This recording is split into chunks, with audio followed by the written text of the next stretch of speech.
Hey guys, making a video today on the Honda Civic. I'm hoping this will help somebody that's having some issues with their Honda like I'm having. I don't know if I'm putting my videos in the wrong category on YouTube or they're just boring. They're probably just boring. But anyway, we bought this car a couple months ago. It's a 05 Honda Civic. It ran good, the motor ran good, the transmission shifted fine. The only issues at the time was the fender on the driver's side had a big dent, so I replaced it and painted it, and the hood had chip and paint all over it, so I stripped it down to the metal and sprayed it, matched the colors, all that good stuff. It turned out pretty good. And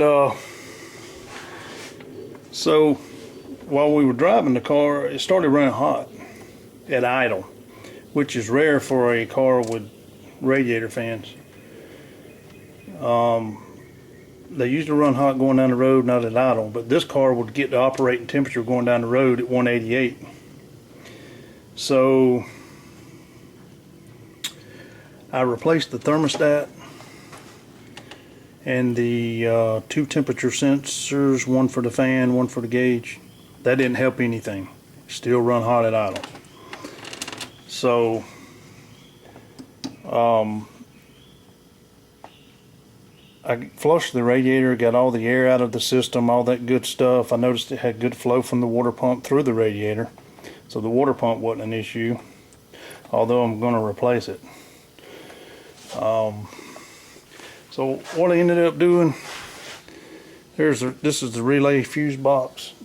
It's well, there's a relay in the fuse box, and I jumped it for the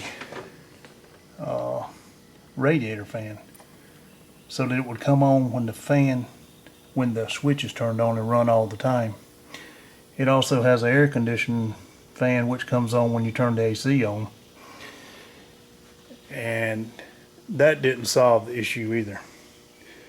Even with the fan on all the time, it still ran hot at idle. I mean, it was climbing up 220, 225. It's just too hot for an aluminum engine.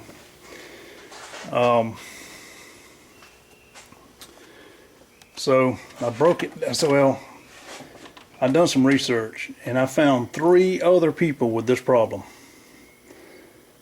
and they claim it was a head gasket causing the issue, that it was blowing hot gases into the water jackets and get it into the radiator. Now this car didn't have any water in the oil, or didn't have any coming out of the exhaust, so that was odd to be a head gasket. But out of those 3 that I researched, the head gasket solved the problem. So I broke it down, and when I did, this little motor is just loaded, man, with wiring, and it probably would have been better just to pull the daggone motor out, and be honest with you. But while I was in it, I decided, well, first off, running a compression test. Cylinder 4 or 1 and 4 were at 100 psi. Cylinder 2 and 3 was 175 psi, which also could be an indication of a leaking head gasket.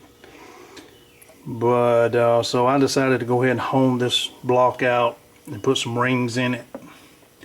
So the bottom end is in pretty good shape now.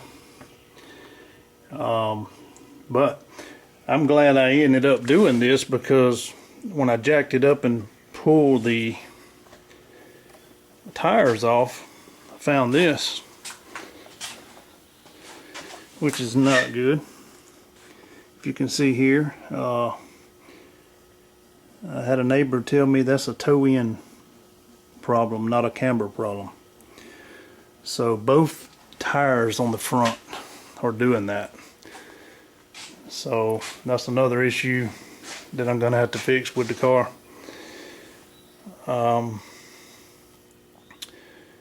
But the hardest problem I had was finding guides for my cylinder head. for the 1.7 head.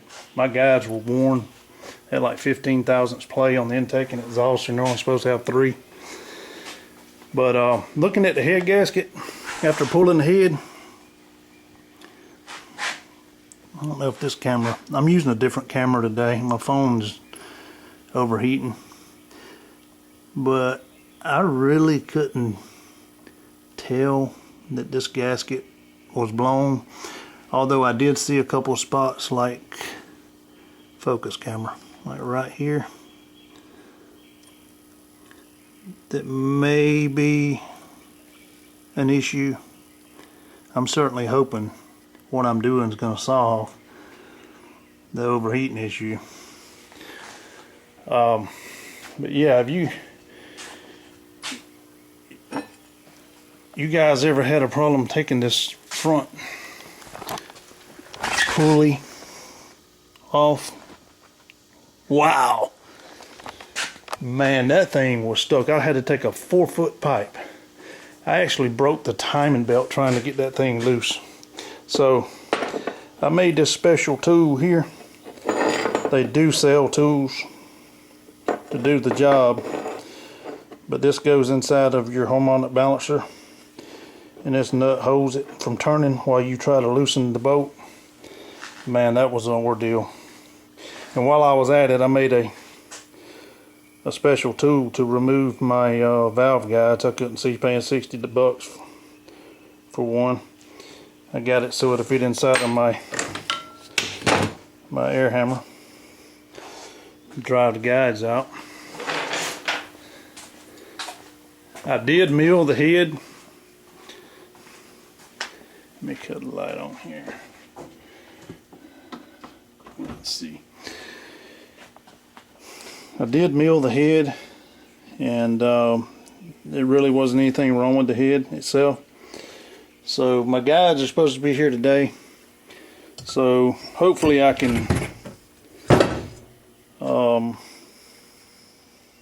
put the guides in, rework these valves, and put this thing back together. But I'm thinking the head gasket was the problem, and after I get this thing back together, I'll let you guys know if you're interested, if that solved the problem, if you're having this kind of issue. So I hope that helps. Y'all have a good day.